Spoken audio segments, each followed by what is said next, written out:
पहिलो कुरा चाहिँ आफूमा आफू पहिला सक्षम हुनु पर्यो।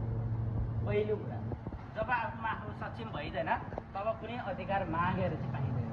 अब तपाईँ चाहिँ मानुस कुनै रोजगार खोज्न जानुहुन्छ भने त्यहाँ त दक्ष देखाउनु पर्ने होला नि त होइन। दक्ष नै छैन भने त त्यहाँ त छैन नि त। अहिले हामी नेपालीको बानी के छ भन्दाखेरि रोजगार चाहियो भनेर हामी चाहिँ जुलुस उठाएर नारा लगाउँछौँ, आन्दोलन गर्छौँ। वास्तवमा हामीसँग छ चाहिँ के, हामीसँग दक्ष छ चाहिँ के छैन नि त अहिलेसम्म होइन। कि इन्जिनियर हुनु पऱ्यो, कि भने हामी के काम जानेको हुनु पऱ्यो, सिप सिकेको हुनु पऱ्यो, छैन नि त हाम्रो चाहिँ। अब हामीले चाहिँ रोजगार भनेर सरकारले पनि त्यसरी दिन त सक्दैन रोजगार त सबैलाई।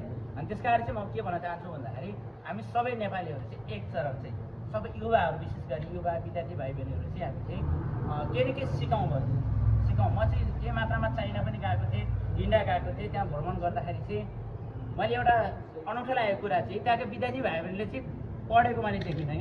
विशेष गरी भन्नुपर्दा काम गरिरहेको। अनि मैले त्यहाँ सोधेको थिएँ, यहाँ विद्यार्थीहरू पढ्दैनन् र भनेर सोधेको थिएँ।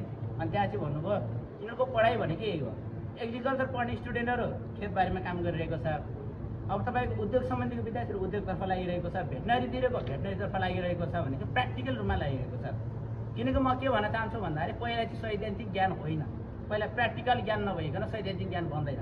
कुनै पनि फर्मुला, कुनै पनि सूत्र बनाउँदाखेरि पहिला चाहिँ प्र्याक्टिकल हुनुपर्छ। तपाईँ मानुस एउटा फोर्सको अथवा प्रेसरको तपाईँको सबै यो तपाईँले सूत्र पढ्नु भएको छ होला पक्कै पनि। यो चाहिँ तपाईँको बन्नुभन्दा अगाडि चाहिँ प्र्याक्टिकल भएको थियो। कहाँ कसरी बल लगाइयो होइन, कसरी धक्का दियो भन्ने कुरा त साइन्समा पनि गरेको छ। त्यो सबै कुराहरू चाहिँ पहिलो कुरा भनेको चाहिँ प्र्याक्टिकल हुनुपर्छ, नलेज हुनुपर्छ।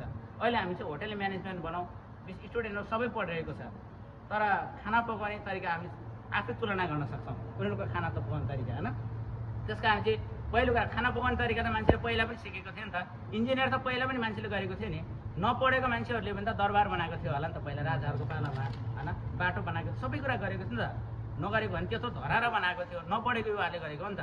तर हामी के भनेको छौँ भन्दाखेरि जहिले पनि हामी चाहिँ त्यही पढाइ नै चाहिन्छ, जहिले पनि हामी प्र्याक्टिकल बेसलाई चाहिँ हामीले अलिकति हामी पछाडि साड्यौँ कि जस्तो लागिरहेको छ। त्यस कारण चाहिँ हाम्रो नेपाल चाहिँ अलिकति पछाडि गएको जस्तो छ। नेपाल भन्दा पनि विशेष गरी हामी युवाहरू, नेपाल चाहिँ केही बिग्रेको छैन। हाम्रो देश भनेको चाहिँ सबै कुराले भरिपूर्ण छ। तपाईँले